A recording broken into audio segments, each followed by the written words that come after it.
What's going on, everyone? Welcome back to another HVAC Success Secrets Revealed with Thaddeus and Evan, where we have good conversations with good people, and any good conversation worth having is worth having drunk. Yes, Cheers, sir. Thad. Good to see you, good friend. Cheers. Yes, been a minute since Sunday in Vegas. Absolutely. And yeah, I'm glad I'm not beside you anymore, so this is good. Get to sleep in our own rooms. No snoring from Evan. All right, we got a great show today. We've got Itay from where is it? Morning Go. There we go. He's the managing director of a digital marketing. Off to a hot start. He's an international speaker. He's a veteran in the digital marketing space and affiliate marketing world. He has extensive knowledge around marketing. And the topic we're really going to dive into today is around email marketing and newsletter marketing. And this is something that I'm incredibly fascinated about after being in Vegas, talking to some of the massive companies there, specifically Anyhour out of Utah, where they get a 40% open rate on their emails. And it is an incredibly big driver of their digital marketing strategy. So I'm extremely excited to get into this conversation today and how you can utilize building your own mass membership base, customer base, and be able to continue to market to them in an effective and efficient way. So I'm excited for this conversation today.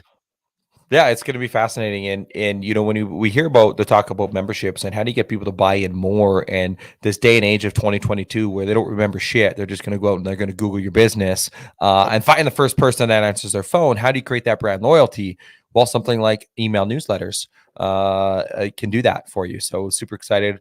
Of course, today's show would not be brought possible without some of our sponsors. I know that Sarah is one of the membership bases. They're really super big on that. It's in case you're wondering what Sarah Systems is, it's a field management software. It ensures your business is profitable while focusing on 4 key pillars within it. I really like the fact that they can track job time efficiency in real time, just dynamic dispatching and a pricing model based on actual data, right? It's no wonder that when people actually use Sarah, they have an average revenue increase of 52% within the first 6 months. And the icing on the cake, well, those businesses have more than doubled their profits. Of course, check it out, sales.sarah.tech/HVAC-revealed. Absolutely. And of course, our other sponsor, the man of the weekend for sure. He knows how to throw a hell of a party. Victor Rancourt and the Profit Rocket Blueprint. If you're a business owner, if you're a home service company, specifically HVAC, and you want to focus on growing your company, not just the top line revenue, but bottom line profits, you need to go check out the Profit Rocket Blueprint. It dropped this weekend. They were doing live demos at the summit itself. You can now register and go to the website, callprofitrocket.com, where you can check out and book your demo. This system has everything that Victor has done to launch his company and grow his company from 0 to 50 million. It covers everything from SOP, setting up your P&Ls, your call processes, and so much more. This product is going to change the way that you run your business. Go book your demo today. Oh, and the last one, somebody told us when we were in Vegas that we need to promote our own business a little bit more. Our third one is On Purpose Media. That's us. We're a marketing company. Websites, SEO, Facebook ads, Google ads, and we crush it. So onpurposemedia.ca/book a call is how you get in touch with us. All right, let's go. All right. 5, 4, 3, 2, 1. Welcome to HVAC Success Secrets Revealed, a show where we interview industry leaders and disruptors, revealing the success secrets to create and unleash the ultimate HVAC business. Now your hosts, Thaddeus and Evan. What is good? Itay, thank you so much for joining us today. Whereabouts are you in the world right now? Sorry? I said, whereabouts are you in the world right now? Oh, sorry. I'm in Israel, like 20 minutes from Tel Aviv in the north. Absolutely. Israel is very small, so 20 minutes is like half of a population of Israel. Absolutely. Takes you 30 minutes to go from one side of the country to the other. Yep. Well, thank you so much for joining us. It's the middle of the night there right now? Yes, it's pretty much close to midnight, but I'm happy to be here with you guys. Absolutely. We're happy you could join us and share some of your knowledge and expertise around digital marketing, how business owners can really effectively communicate with their digital marketing companies, and why email marketing is still a strategy that they need to be diving into. So why don't you give us a little bit of your background? So I started my path over 27 years, almost 28 years ago online. Back in the days where the connection to the internet, maybe some of the listeners remember, you had to plug in, you hear the noise where it's getting connected and no one can speak on the phone. Yeah, exactly. This irritating voice. And I started from scratch with no knowledge, with no nothing. I was laid off from a job where I worked, and I had to figure out what to do. And the first month, I just built a website, put some links and stuff like that, and started to make money. And I built another one and another one and another one, and then I built, well, until today, thousands of websites over time. And I've done so many things online, from having my own products, marketing other people's products, conferences, webinars. I did over 1,000 webinars. There's so many things I've done over time. So the experience was actually very good. You find eventually what works, what doesn't, and what works for you, right? So if a business owner, usually that's the issue. Yes, people say, "Oh, do social, do email marketing, do newsletter, do SEO, do whatever it is," and then it doesn't. It's usually one person or small business, depending on the business, and limited resources. So he needs to figure out what to do. So over time, you do figure it out, but it's always good to get like people like you that can actually direct the people and get the shortcut for that. And the past few years, as I mentioned, before COVID, I had a big conference, and it's called the DMI Expo, which is for digital marketers, affiliate marketers, for business owners here in Israel, international one. And unfortunately, COVID, we had to shut down. International event, when the borders are closed, you can't really do. Yeah. So 3 years, I went back to my roots, went back to SEO, went back to email marketing. I established a Morning Doe, which is a newsletter for people who do use online marketing. And now we're like in full gear. We have an event in 3 weeks. The Morning Doe is crashing out. It's crazy. And websites are we keep on building websites, so we get great results. And here we are now. It's just exciting. Right. Absolutely. Well, and I know when we chatted back about having you on the show and talking about pivoting your business, right? Like you go from having a conference business to having a no business, literally overnight when they, and we're not going to get into the politics of what they did and didn't do, or they should and they shouldn't have done. It is what it is at this point. But pivoting a business, right, is something monumental on that. So when you see other business owners and you're like, oh, you have to make a major shift, a major pivot, a major change, what are some of those struggles that you went through to be able to do this sort of a big shift? Well, first of all, to be honest with you, I'm a person that always performs very well under pressure. So I always laugh when my back is to the wall. I do my best work. That's my workroom is very small, so I always have the wall behind me very close. But funny it is, it's really behind that. You need to step up eventually. We mentioned we spoke about JFDI, right? Just fucking do it. Yeah. I always say when you're in doubt, sometimes you're in doubt, you're not sure what to do, just do it. Unless it's like you're doing something which, could be like life and death, but if not, just start and test. But this, well, first of all, there's a great tip I can always give people. Some people, when there's a crash or something, there is something happened, like the COVID for that matter, and some businesses were shut down, and you're going home, and you're either your store or your whatever clients, you can't really approach them, and people get stressed and they don't know, and their energy goes down usually. So what most people do, they're looking into themselves. Where did I get wrong? How can I find a solution? Looking in their soul. That's what people are telling them. And I'm saying, if you have a car and your fuel is out, are you looking inside the fuel tank and saying, oh, how can we fill it out? No, you go to the gas station and you put gas. So this is a great recommendation for people. It's a good tip to just connect with good people. If you're on low energy, call someone who has high energy and understands you. You can speak with him for 5-10 minutes, and you have the gas to move for weeks to go or whatever it is. Just have the right surrounding behind you. Right. I always like to speak to people. Again, smart people. Just get their thoughts and figure out what you do. When COVID hit, we were all into the conference, so I put all my chips on that, and it was shut down like in one day. It's just crashed, and we had to postpone it. And actually, 3 years we didn't have an event until 3 weeks from now. So we started to do some stuff. We played with all kinds of things, and we tested. And after a few months, we decided to establish the Morning Dough, which is the newsletter.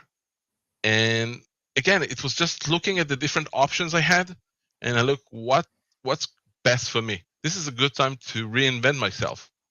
I can do whatever I want.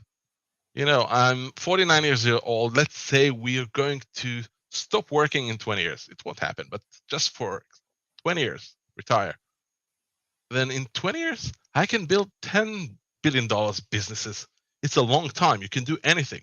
It's all about your mindset. Just set it up. Don't cave into yourself. Just go and do stuff. When you do stuff, here's the thing. When you do stuff, you get results. You get results, your energy goes up. Your energy goes up, so you do more, right? Yep. It's like, if I do 10 calls to someone for sale, okay, so I might get a sale. I got a sale. Now I'm willing to do another 20 calls or more. So it's just a matter of just re-energizing yourself and moving and doing. That's how I do it in order to get out of the what I call stuck mode, to get to the unstuck mode.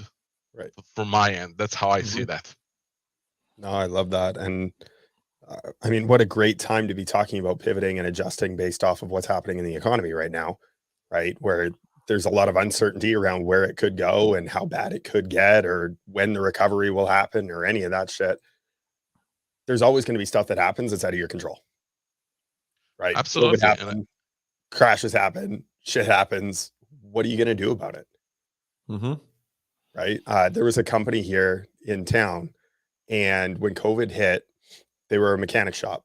And I mean, everything got shut down here in March, which in northern Alberta, Canada, the weather's starting to change. People are changing their tires from winter tires to summer tires. And that's a big opportunity for them to make quick revenue. Well, COVID hit, now people weren't driving, they weren't coming in. So what did they do? They ran TV ads on the local TV station, what was everyone watching during that time? Right? Everyone wanted to see what was going to happen with COVID. So everyone was watching the local news. Other businesses were pulling their money out of marketing. They dove in, put money into marketing. They got unreal deals because the TV station was panicking over whether or not ads would be able to run and whether or not they were going to generate any revenue. So they dove in, they got an unreal deal, and they decided that instead of coming to us, we're going to come to you. And they went out and they changed people's tires from winter to summer on site so that you didn't have to worry about exposing yourself to anyone because you could stay in your house while they changed your tires outside. That's awesome. And you see that also for nails and for phone fixing and bicycles. That's all about pivoting. That's the right thing to do. And you see it in big companies as well as small businesses or any business. Most of them, what they do when the economy hits and there's a problem, the first place they cut is the marketing budget. Always. Which this is what brings the money. Yep. So you better, the guy in the warehouse that sends the envelope or whatever it is can work twice as hard, but more hours. But the money for or the resources you have for marketing, this is you can't really. Obviously, you should manage it smartly, but still, don't cut it because it's I call it the spiral. The spiral effect. So you shrink the marketing budget, you get less sales. So you need to cut more of your people, whatever it is. Then you have less income. So you need to cut more and more and more and more. Eventually, you get to the dot where your business is gone or company. It doesn't really matter. The same effect for everyone. Mm-hmm. And I do think you need to be intelligent about how you're spending your money, right? You can't just pour all of your money in. If there's less coming in because of the economy or whatever, you need to be intelligent on how you're going to invest that money into your marketing spend. Maybe we cut some of the areas that are not profitable. right? And we get more efficient with the spend, but absolutely you need to invest in it. And I mean, I'll never forget the Warren Buffett quote, right? When others are fearful, be greedy, and when others are greedy, be fearful. Love Right? it. Mm-hmm. That's it. The other thing that I found was really fascinating about your story was you were so heavily invested in one thing, right? The event.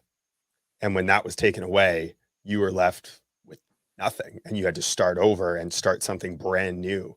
And linking that back to marketing, an analogy that I love to use is a stool, right? Imagine that you were sitting on a stool that only had one leg and that was the only revenue source into your business.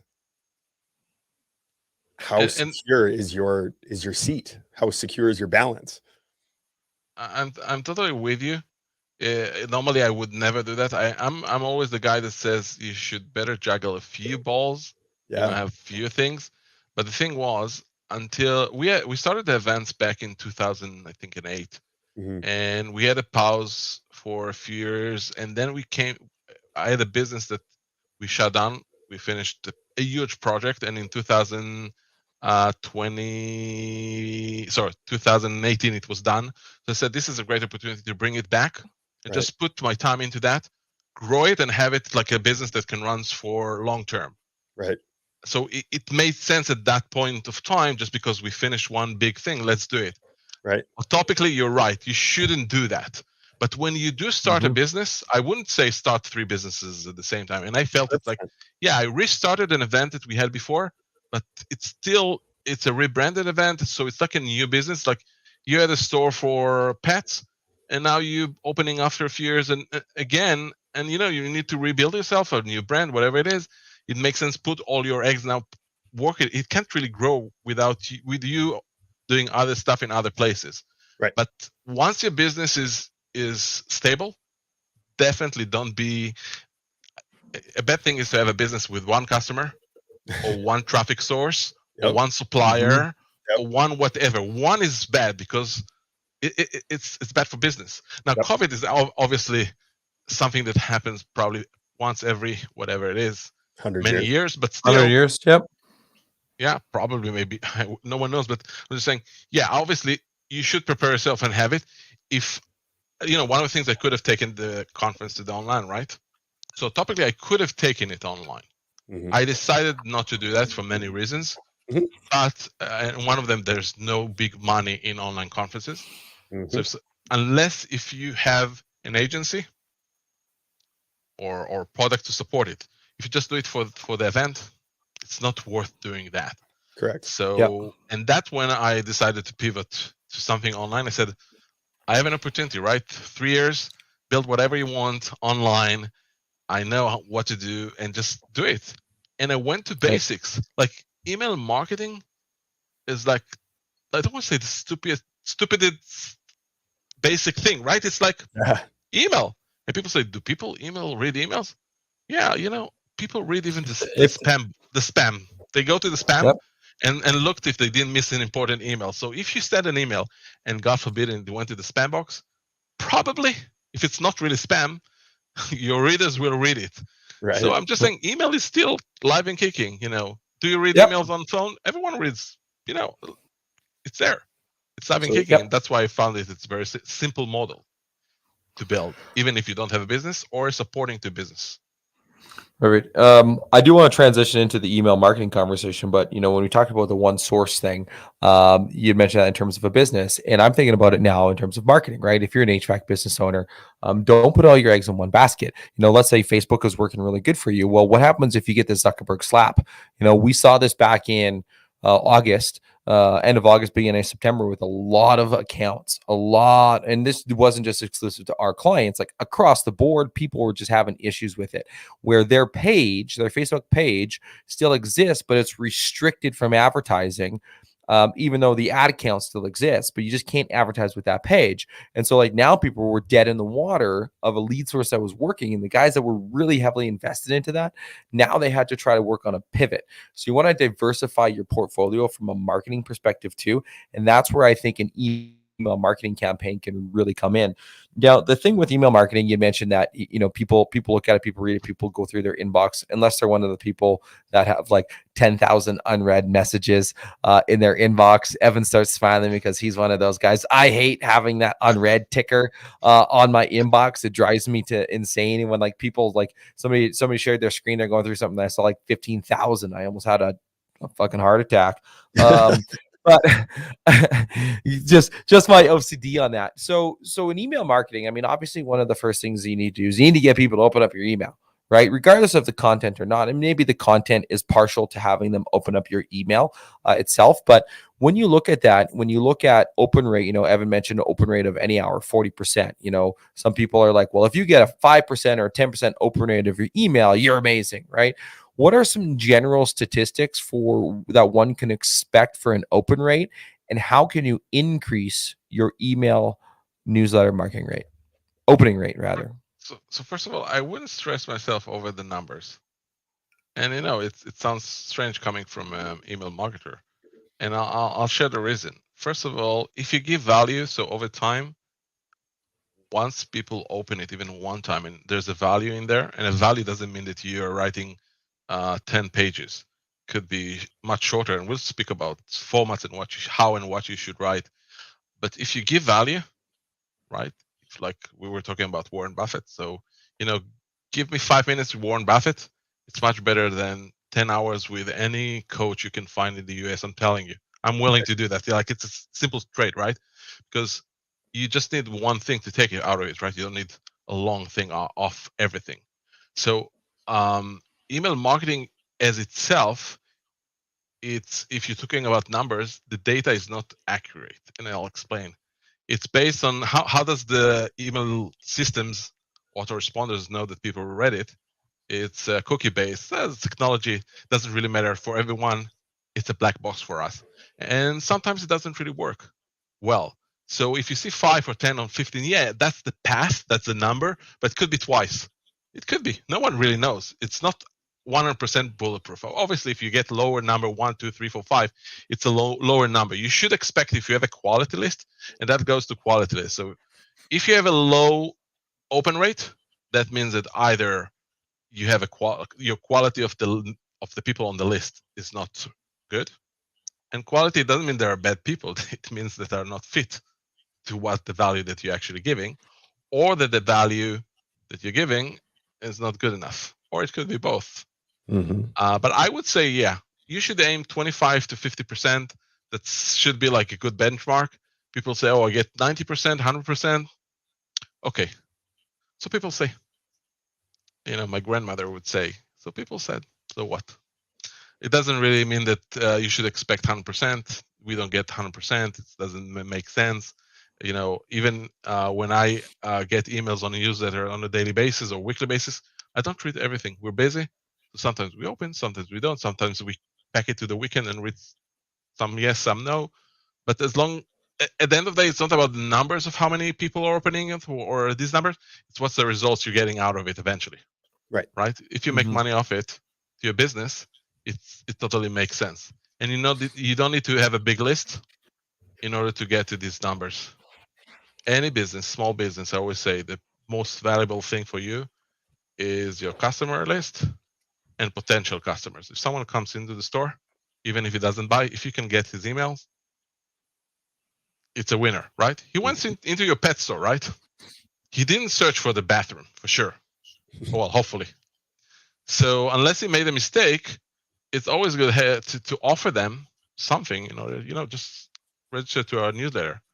And over time, you can convert them to a customer, because once he went in and went out, he's gone. Now, if you're a coach, it doesn't really matter. You can build lists in different ways. You know, I will, when you go to a conference, coaches goes to conference, whatever it is, you get business cards, right?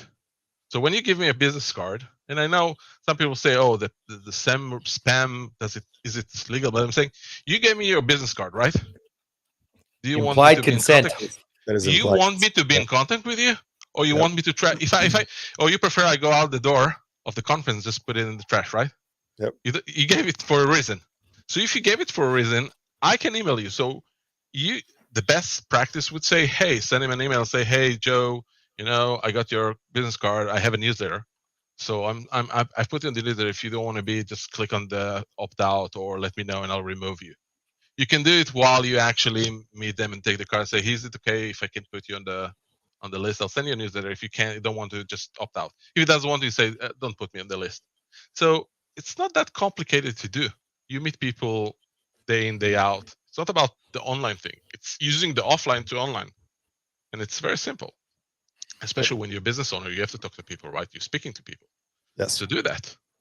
And that will create you an asset that people open, read the value, and then take action depending on what you expect them to take action eventually.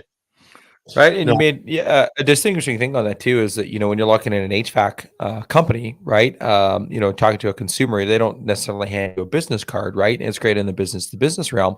So when you capture their email for a booking, you can either mention it right there on the phone, or if you're in person, right there on the phone, or after the booking reference in one of those emails when you're sending them an appointment reminder, or when their job is complete.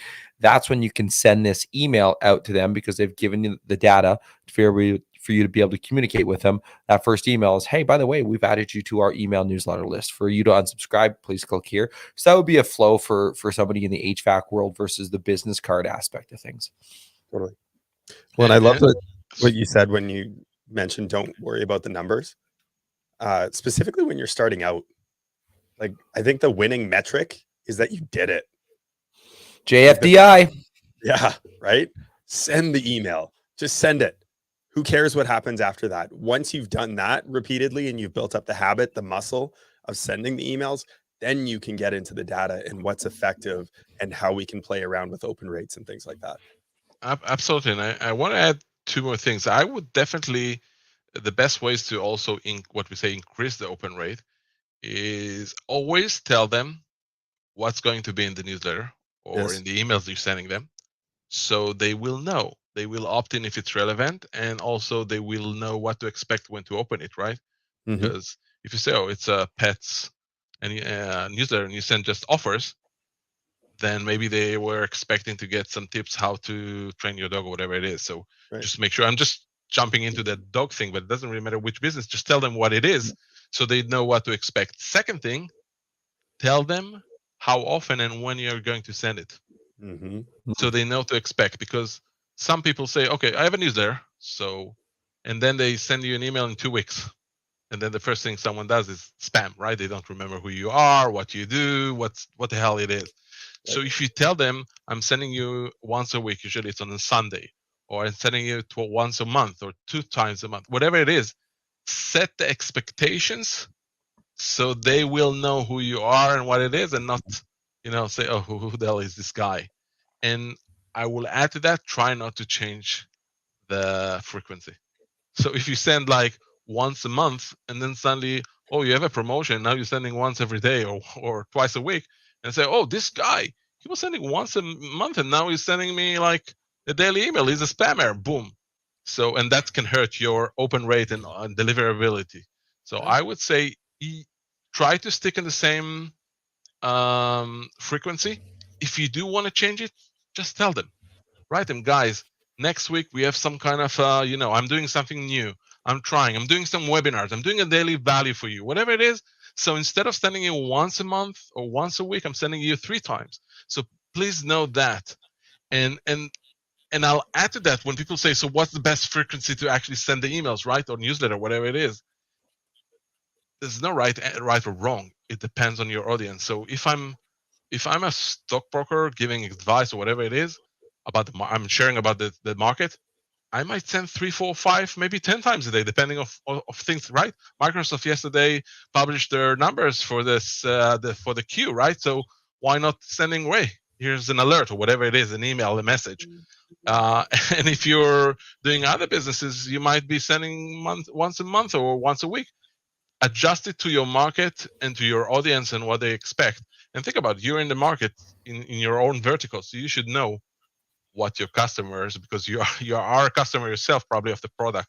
So you should know what should be the frequency you should actually do that. You can always ask the audience, but I am saying asking sometimes is overrated. Absolutely. right? Mm-hmm. You should figure. You said it yourself. Just do and figure it out. Yep. Well, and sometimes it's easier to ask for forgiveness than it is for beg for permission. So, And you can look at others, right? yep, You're not inventing the wheel. exactly. No, 100%. You mentioned increasing open rate. Couldn't I just do like a clickbaity title to try and get people to open it? Wouldn't that just work? And then I could get more eyes on my email by talking about how there's, naked photos of some celebrity. Well, if you're building a massive, if you're not a business owner and you're an email marketer, you might think about doing that. I wouldn't recommend that to do that. But if you're a business owner, you shouldn't do that. I can, it's really funny. So when we started the Morning Dough, the newsletter, and we'll talk about the content later, but just the concept, it's just bullet points, right? Like 16 bullet points. And I always selected the one bullet point that was supposed to be in the title, right? That the subject, that would be like the best, I think, news of the day. And then I said, you know what? Let's test something else. How about we write the same subject every day?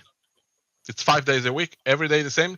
Only it says I don't even remember. We copy paste it already so many times. It's just maybe you have it in front of you. I was just actually pulling it up. Yeah, it's the date. So like this one is, I haven't opened it yet. Wednesday, October 26th, mornings roundup. That's it. So it's Wednesday, October 26th, mornings roundup, right? That's it, with a star beside it. I'm like, oh, this is the roundup, right? And I see the the Morning Dough beside it, right? And we found out that the open rate is the same as when we figure out different titles. So unless we're like heavy marketer, well, it's good if you have newsletters. It depends on the newsletter type. Okay, ours is news. So our newsletter is news. It's purely news. We curate news online. We put 18 bullet points and we send them. So it totally makes sense. Sometimes it makes sense to say, hey, here's your weekly offers, right? So I have a newsletter. I'm sending 1 week. Let's say, let's go to the dog store, right? So once a week he says the weekly deals, and 1 week he says the tips of pets at whatever care tips of the week. So, right? So it's a good thing, right? That's it. Very simple. You don't need to. People think, oh, I'm not a marketer. How can I write? It's very, for me, when I started by the way, the Morning Dough started with a bullet, and then I summarized a paragraph of the actual news. Yep. That's how we started. Like maybe half of it was, I spent so many hours, and I said, I hated it. I said, what did I got myself into it? You should enjoy what you do. All the marketing aspect of a business, no matter what you do, it should be fun, or outsource it, or don't do it if you don't like it, unless it's like a must. So I always say, just write. The best way to write is to write in a way you're actually speaking. This is like really awesome, just so you know. When you write the way you speak, then your audience will love it, because when they meet you, when someone meets you, says, whoa, I feel like I know you in person. And you're not like the mechanic that says it's right here. Today's You're the same person. You're writing it. And I wrote a book. It's called Blondes Can Too. And I know, me too, and everything. But it's called. It was just a gimmick, maybe 10 years ago. So anyone, came from the concept that title. yeah, exactly. Go back to the many years back. And how did it's a 250 pages book, and I wrote it in 6 hours. That's it. All I did, I spoke for 6 hours. I recorded it. Every hour is about 60, 70 pages. I send it to someone to transcribe it, to edit it, whatever it is. And when someone reads it, it says, oh, you're the same person. I feel like I'm connecting to you because I read it, and you're explaining the same concept that when you're talking to me. And I said, yeah, because you're reading the same language I'm actually speaking. So taking it to the emails, just write whatever it is. Hey, today I got to my store early, and I thought I'm going to write you a quick email. Whatever it is, here's whatever. On the way, I saw this bird, whatever. Again, it's depending on the audience. just make it fun, make it cool. It's easier for you to write. Otherwise, you won't write it, right? If it's stressful for a business owner, if it's stressful to do AdWords, it's stressful to do social, SEO, whatever it is, they won't do it unless they do outsourcing, which actually is not a bad idea. But when you're talking about writing to your audience, I think there's no one better to write than someone who knows the market himself. That's Right. my opinion. Well, and you nailed it. Like people sit down, they get the writer's block, and they're like, "Oh, I gotta write an email." It's the same thing with people that are creating content for social posts. Like, "Oh, I gotta create content," right? Where you look at Gary Vee and just document, right? Just document it all, right? When it comes to email newsletters, like there are services out there that will just transcribe your text, record a voice note, send it to somebody in your team, have them transcribe it, put the email together. Now it's still you. Now it's still your business. Now it's still your expertise to be able to have that go out with all that knowledge, and you don't have to write it. Have a random thought as you're driving in your vehicle, voice note. Well, and take it one step further. If you create a video, now you've got a video that you can put out on YouTube or social media. You could have someone in your team cut it up if you've got someone that you can do that, or you can hire someone on Fiverr, or hire someone like us. Cut that video up. Now you've got social media posts. Take the long form of that piece. Now you've got your blog. And if you do that enough times, you take the blog that got the most hits, and that's your email newsletter. Right. So one of the concepts which you probably recommend your clients as well is repurposing content. Oh, yes. So the same speech that you just said, you can go to a voice message that can be sent. It could be a video. It could be text on an email. It could be a series of emails. It could be anything. It could be a social post. So just utilize it. Just do that. Don't be stressed. Do it. It has to be fun. Because here's the thing. Most business owners, they love what they do, right? If I'm, I don't know, I love to coach. I'm a coach, right? For business, for whatever it is. Doesn't matter. For sports, right? That's what I like to do. And I have a afternoon class, right? For gym and class. But I hate marketing. Well, I'm not hating marketing, but it's not my forte, right? I love to train them. I don't want to sit down and write stuff and do invoices. So build whatever you can that will support, have the team, have you guys, for example, to support him and help him in that, and keep it to minimum instead of the things he doesn't really like to do in his business. That's how I see that. Definitely. All right, we've talked a lot about the subject, getting the email going, getting it out there. How to create some of the content. Now, obviously, the format and how and what to write and how to put that in. I do want to get into that, but I do want to say that I do like your guys' morning dough email. When I first started getting it, I was like, and then I kept reading it, like, I'll give it a chance, right? He's coming up on our show. I'm going to give his content a chance. And after probably the fifth or sixth one, and reading all the different articles, that you put in there, is such a smart way for you guys to do that, for at least for the marketing side of things, because you have different things that appeal to different audiences in different markets. This one has 12 points with 3 extra insights, so there's 15. Am I going to click on all 15 of these? No, but if I click on 2 or 3 and I've gotten valuable insight from it, absolutely. And I think the one that monetizing YouTube Shorts actually came from your guys' email address. And then I sent it over to the team and I'm like, hey, by the way, YouTube Shorts monetization is coming. Let's take our long form podcast that we have with our snippets and make sure they're under 60 seconds so that we can eventually monetize our YouTube Shorts, right? So it's that's that one tiny nugget of value that you talked about. But before we get into the content, we do have something called our random question generator, which is just as what it sounds. It's a random question. And Evan, maybe we can do a voice recording here. The random question generator for next time. So Shaw can edit that. You can put it onto your Roadcast board, and away we go. So we have three questions. You don't get to know what they are in advance. You just get to choose. Do you want question 1, 2, or 3? Let's go with 1. Question 1. In your group of friends, what did they win? You won the magical question of, in your group of friends, what role do you play? Good question. Thanks, Mallory. Wow, this is a good question. You see, you put me on the spot.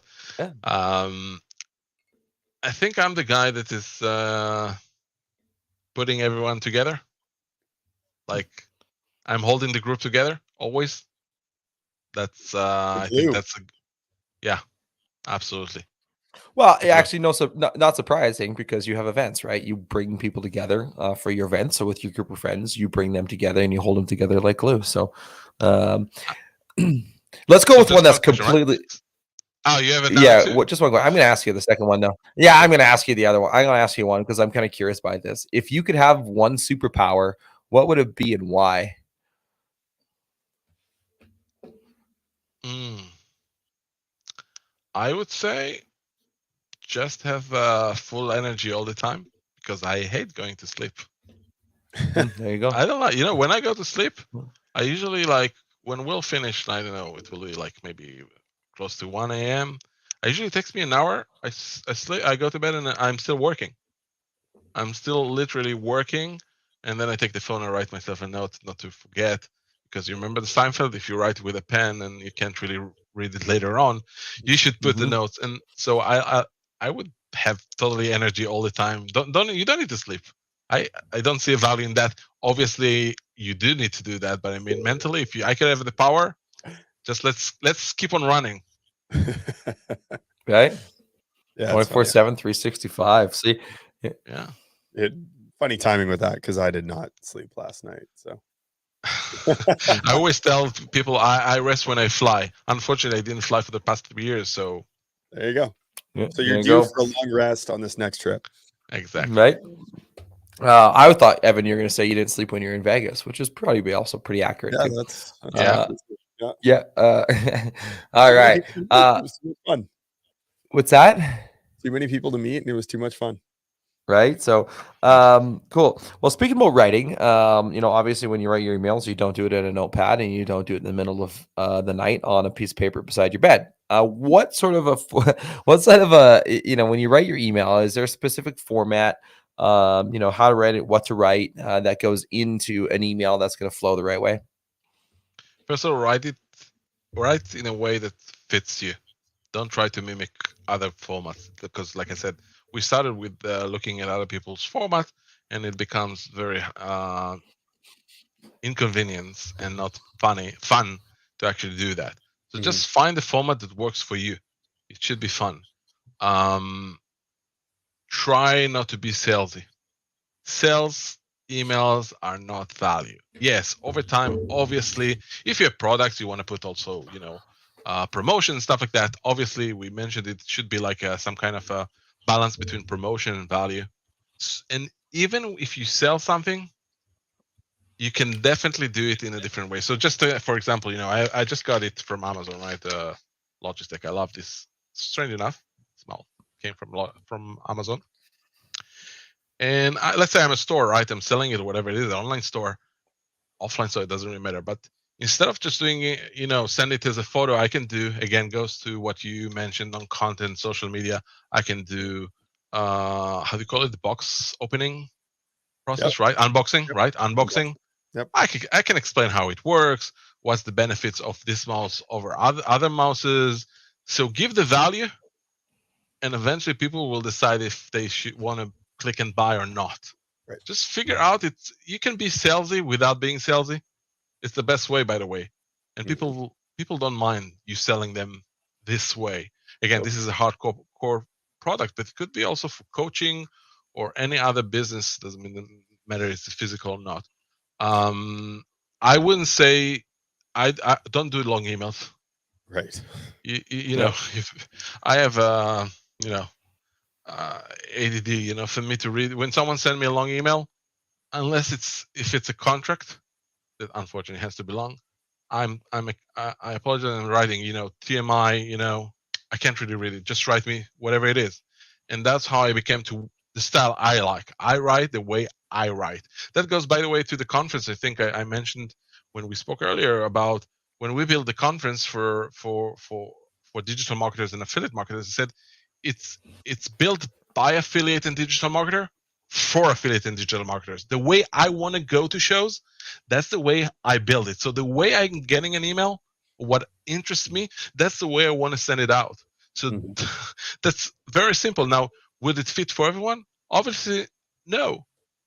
Not everyone will like your email, obviously. So don't even think about fitting yourself into that. There's no. I think the only emails that are getting opened on, I would say the closest ever to 100% are usually what we call transactional emails. When Amazon is sending you the invoice or orders or whatever it is, but that's not that. By the way, if you do have an e-commerce business or you do use the online for business, you can actually utilize these emails for marketing. Mm-hmm.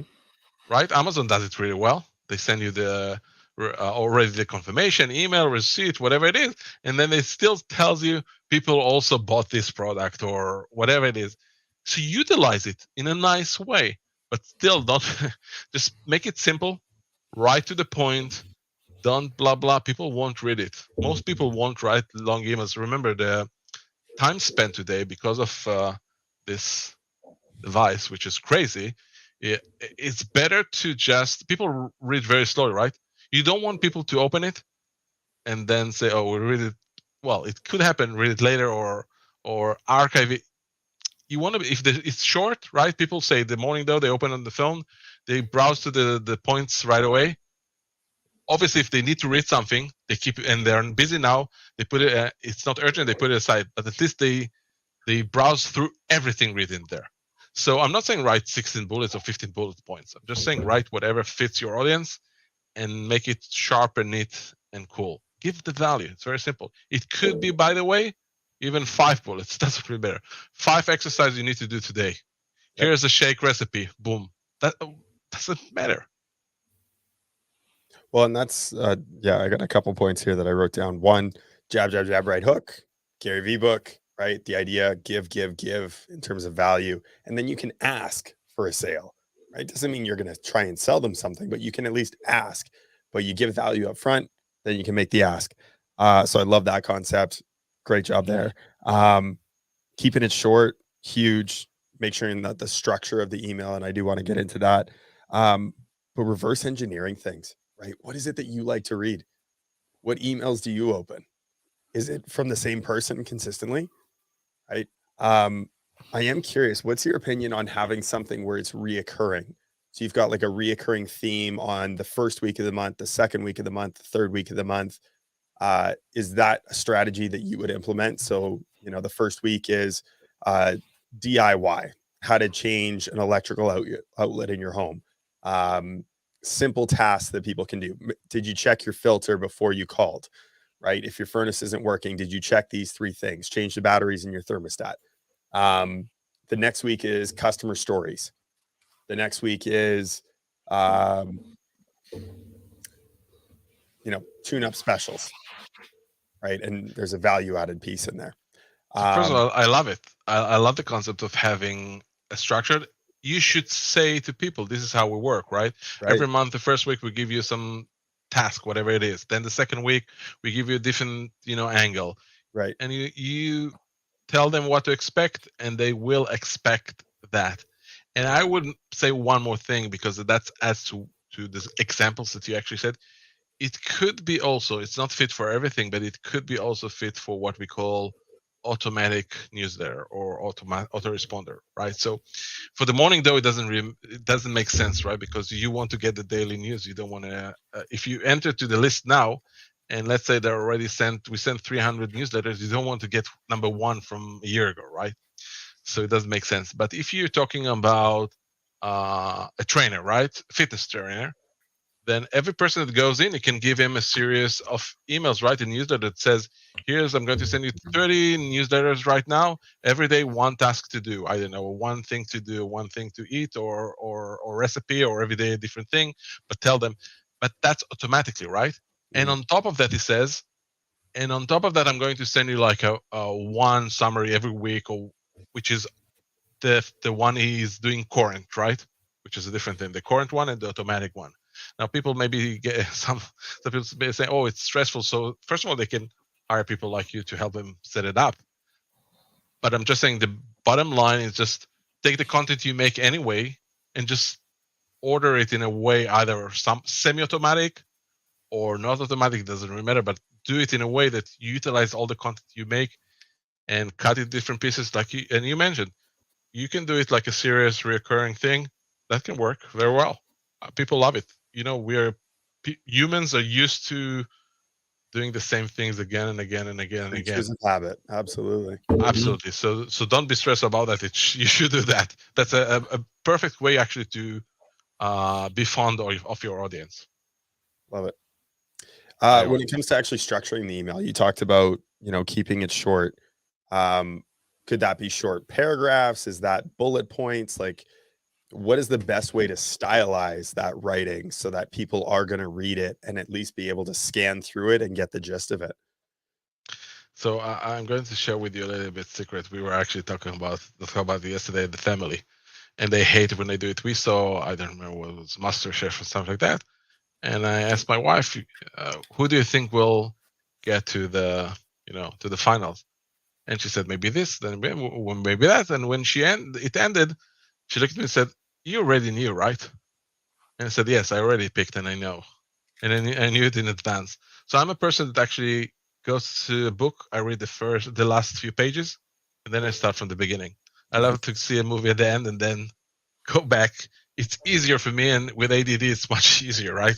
It's easier to find yourself through that. Right. So why do I share it? Because I see myself many times write emails, and it's not about, again, we're not talking about news. News could be bullet and should be bullet. But when it's a newsletter, if you have a lot of things to say, I would say the first thing should be either a short 2-3 sentences that says everything. And now if you want to read more, right, then you should read more. Or the bullet points, you see it now in articles. Some articles giving you on the top. In this article, you learn. And they give you already some of the things, some even more than what you learned. They give you actually some tips. I saw data, they give bulletin with data. The most important things they put on the top. Then if someone wants to read more, he keeps on drilling down more and more. So this is how I see that. It's always good to give on the top your best content. It's like, when you land someone on a page, here is the first line. If you wrote crap, you wouldn't read the second, third line for the first impression. So on emails, it's the same thing. I think when he opens the email, he should instantly get some kind of a value at the beginning. Again, if it's an email, sometimes it's a personal thing. So people go to my business because they love me as a character. So they love about me writing, hey, this morning my son was aggravating me before I took him to school, and now I'm sitting to write you the newsletter. So people love it because that's the character. Fine, start with that. But normally, it's good from time to time to put some, a personal touch. But still, I would say stick to the most valuable thing at the beginning, and think about it. If it's not valuable enough to be in the top, is it valuable to be on the newsletter or the email, or whatever it is? Well, I look at an email called The Hustle, and they send it out to me 5 days a week. They have a longer form one on Sundays. Really good email, and it's not just marketing related. It's everything related. It's actually really, really good. And, their email from today, like what you're talking about, says World Series tickets hit the secondary market, and games in Philly are going for 2 times as much as those in Houston at an average of $3,200 a pop. Like, you're like, and that's it. That's just that's the only part of what they say. But then in today's email, boom, boom, boom, boom, 4 points. And then you can actually choose to go down to read whichever ones you want to read. But now they've hooked you in with something, right? And that's what that point is. And so summarizing those quick bullet points. Absolutely. The newsletter should be very short. Again, you can outsource it, you can write it yourself, but it should be really short in time. If you spend more than, eventually, right, you need to figure out your format eventually. But if you spend more than 30 to 45 minutes, then it's a lot of time, unless this user is really heavily making you money, right? It's part of all your marketing efforts. And don't get me wrong, that's probably one of the most valuable. We mentioned Facebook earlier. Facebook allows you to send traffic today and tomorrow doesn't. Shit happens. In email marketing, if you look in the past, since I'm online 28 years, it's still the same. The same value, the same thing. It didn't change. Yeah, as long as you give the value, you will be there, and that's the biggest asset. Think about. Let's go to the pet store, right? The pet store has an issue. Okay, there's a COVID, it's shut down, whatever it is. if you go home and sit at home, you can send an email to all your clients or your prospective. If you collected the email, say, hey, you're mentioning, right, the tires, right? If they have the database, by the way, of all their clients, they wouldn't need even to do an ad on TV. They could have just sent a message to everyone and get enough business without even spending money, right? So the process of building the database, it should be all the time in your mind. You need to keep on. That's the most valuable thing for you as a business owner. We use it, right? You use it. I use it. Everyone that has a business understands that he needs to do that. And if you need help, hire the good guys for that, which is obviously you. No. All right. So what's that? I said appreciate the plug. Yeah. And I'm not getting $20,000 for this endorsement. No. Can I make one final thought on that, and then I'll let you go with your next question, Todd? Sure. I watched a video training once, and the question that they asked was, what is the purpose of the first 5 seconds of your video? And most people who sit there and think it's, well, I want them to watch the rest of the video. And it really isn't, because people are literally operating right now in today's day and age in 3-second intervals. The goal is to just get them to watch the next 5 seconds, right? When you're writing an email, the goal is not to get them to read the whole email in the first line. The goal is to get them to read the next line. And if you break it down like that and segment it that way, I think it's going to make it a lot easier for you to accomplish getting that better viewership and readership going through your email. It's not about open rate necessarily, but interaction rate. So those are my thoughts on that. I love it. And I want to add one more thing. When we started Morning Dough, we started with, I think, 28 or 30 bullet points. Right. And then we started to, and it's more time, right? Because you need to read more news in order to find more and more. And then we started to cut it more and more. And we found the sweet spot. So when you write an email, find a sweet spot that's good for you as a person to write it, and also for your audience. And people say, oh, I can read it in 30, 45 minutes, a minute, and we're done. And it's good for them. You get feedback, right? I'm asking, some people are closer to you, so they say, hey, and people say, hey, we love the short one. It's actually better than the long one. So you're good to go. So just figure out and tweak it and test it. It's not the first one will never look the same as the one you're doing it now. Perfect. Just tweak, rinse, test and optimize, test and optimize. When you think you have it optimized, test some more, find something else, right?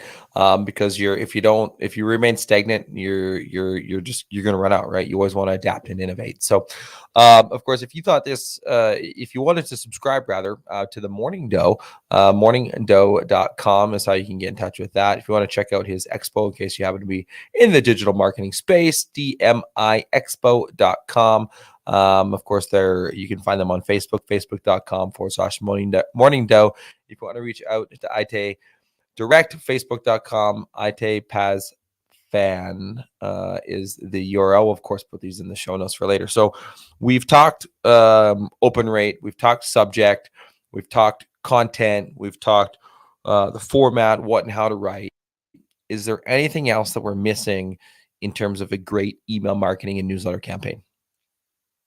First of all, I, as you went through everything, it popped me. There's a guy, I don't remember the name, maybe you know him. I get the emails on a weekly basis. All the spam complaints. So when you get spam complaints, it damages your reputation with Gmail, which hurts your deliverability of the newsletter or emails, as well as it can hurt your account with the autoresponder. So what this guy did, he puts, when you start on the top, it's not a line. He has a big photo of himself or a machine or something like that. It says, here is, you can't say you couldn't find how to opt out from my list. Here it is, blah, blah, blah, and it's clickable and everything. So I'm not saying you need to do that, but you should definitely, we try to put on the top or on the bottom for sure, because that's, you have to have it, allow people to opt out. You don't, if they want to opt out, it's okay. Sometimes you say there's strategies from digital marketing says, hey, let's have an email say, hey, don't go. Before you go, please don't go. Here's something. I'm not saying it's a bad strategy, but for businesses, if he doesn't want to be here, let him go, and that's it. It will keep your list cleaner, So a clean list is better than a big list. It's about the quality, right? If you're a small business, and now we say it's quality versus quantity, and it's true in email marketing, because if I have an email list of 100 people, is that good versus someone who has a 10,000?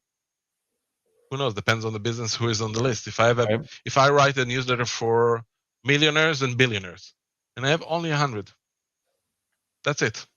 I can make a lot of shit of money off that, of the 100 people in the list versus 10,000 people who buys dog food. I'm just saying, it's not about the size. Make sure you get a good value of the emails. Don't put email people that, make sure you remember we talked about the strategy or the technique or trick or whatever it is with the business card. Don't come back from a show with a stack and just put everyone in. If it's not relevant for someone, if it's not a billionaire or millionaire, don't put him inside, right? You're ruining your list. If it's not someone who fits to your newsletter, don't do that. The other way, I would send him an email and say, hey, we met. Here's a link to my newsletter. If it fits you, I will be happy if you join. So he can join if he wants to, but you don't need to force people into your list if it doesn't make sense. Don't do that. That will hurt you in the long term, and you won't make more money. Your data will be screwed, right? We'll say people don't open it. Yeah, they don't open it because they're not the right people. So make sure to... I was going to say, you just made a lot of guys really happy when you said that size doesn't matter and it's the quality that counts. So. That's the drinks, the beer, and the There was, I don't know if the person you were referencing, the guy for email delivery, is Joe Habsheed. If that name sounds familiar, I know we had it hit us at one point, and he helped us in terms of some email deliverability with spam. I mean, it will happen, right? There's tools that you can look at, like, what's the name of it now? The where you go and you enter in your domain and it tracks your domain authority in your spam and all that. Postmaster. There we go. Google's Postmaster. So you can go and you can track your domain to see if you're ending up in spam. There's like warm up email inbox things that you can also do to help with your spam delivery. We're not going to get into that. That's a completely different topic for another day, but just be aware that you could get hit with spam things, and there are things that you want to do to monitor those as well, because the worst thing you can do is send emails and they end up in spam, right? But if you're sending valuable content and people are opening up your emails, the chances of you landing in spam have been significantly reduced. It's when you put in nude photos of this model, Evan, that you're going to end up getting complaints, because people are going to open up and it's going to be talking about changing your furnace filter. You're like, the fuck, this guy said it's going to be nude photos. Then they're going to hit the spam button, right? I guess, right? OnlyFans. So, Itay, it's been an absolute pleasure. As we come into a close and as we wrap up, we do have one final question for you, and that is, what is one question you wished people would ask you more, but don't? Wow. Listen, guys, you're asking tough questions, right? Oh, this is the question. It's the name of the game. The name of the game. I would say, what can I do to help you? Well, what can you do to help? And that's one of the questions I always ask. This is something maybe people can take from that. I always, and I think when we had an initial question, it was, how can I help you guys? Because it's not about me. Business is not done between businesses or online or whatever it is. Business is done between people, and you need to cherish it in the long term. When you remember I said, when you have low energy, things are tough, you should have someone to call, like you remember, or a team. You have someone to call to get help. It's all about the relationship. I spent so many years just on the relationships, and for me it's important that I always ask people, and I would expect people to ask the same. By the way, when I do that, don't be stressed about, oh, I helped you with a sign of $1 and now I'm expecting back to get $1 in value back.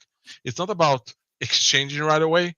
I can help you and and over time we'll find a way Well, as a friendship, as a relationship of give and take without a dollar sign. I'll help you whatever I can, and you'll help me however you can. Obviously, if it's a business side, there's a business side. But just help each other. So most people don't ask that. I always ask that. Most people don't do that. It's a great thing for everyone to learn and do that in life and business. It's good. Right, you have an abundance mindset, right? Like I was chatting about this with somebody this morning. You know, we went to an event down in Las Vegas last week, and I've been to a lot of conferences in my day. Mainly, it's been centered around the company that I was working with, and so there's other Cutco sales reps when we did Cutco, other best version media publishers when we sold advertising in there, and it was all people within the same organization in a sense. But one of the first conferences that I went to with a bunch of different business owners from within the industry, and I was floored. I mean, not surprisingly, but absolutely floored in a good way that everybody was there to just help everybody else out in the business, even though that some of them are in their same city. They're classified as competitors, and they have this abundance mindset to be able to go and help each other out, and they ask questions and they give answers, right? That's the only way that we're going to get better in as business owners, to be able to continue to take that that mindset and just help people out. And when you help and you level up your competitors, you get to level up yourself. Yep. And then and then it's up helping your people and your customers. It's just a different way to approach it. So I thank you for sharing in that same sort of knowledge. Can base. I jump in with one more thing? You mentioned, sure. You were talking about helping each other. So one great thing about growing your newsletter subscribers or your audience is what we call JV or joint ventures. It's a big word, but eventually, you mentioned sometimes you're a competitor. Doesn't really matter, but think about let's talk about pet store, right? So, and let's say he can find someone who trains dogs, and he has a newsletter and you have a newsletter or whatever email list, and he can say, hey guys, there's a good value here in the store. They give great value, great service, and he can say, hey, if you're looking for training, register to his newsletter. He has great tips on how to train your dog or pet, whatever it is, and now you cross promote each other for free. And you grow your list, and you can do it in any niche, and it doesn't involve any money, any monetary exchange. You don't need to do that. It doesn't mean, by the way, if he has 10,000 dog followers and you have only 1,000, that's okay. So sometimes they say no, but if they think really hard, it makes sense. Even if you have a difference in numbers, you can get valuable clients for someone who has 1,000. So that's I know we spoke in a bigger level on helping each other, but it just brought me back to the newsletter we spoke earlier. That's a great way to grow your list faster than ever. Right. Mm-hmm. Oh, and it makes sense. Find local business owners within your area that also have lists, and then cross promote and reference with that. It's just a great way to be able to do that, because then you do cross referencing. So, Itay, been a pleasure. Thank you very much for hosting me and having me. You're very welcome. I enjoyed it, and hopefully we gave together great value to everyone. Absolutely. Perfect. Thanks for coming on. Good luck with the event in Las Vegas. No, the event is in Tel Aviv. Oh, he was talking about. He was just, we were talking about how long it takes to fly to Vegas. Because we were down. I'll be in Vegas. I'll be in Vegas in January. There you go. That's by the way. Yeah, because then we were talking. Good luck with the event in Tel Aviv. Thank you. Awesome. It's okay, Evan. You didn't sleep all last night, so it's excused. Anyways, until next time, guys. Cheers. Cheers.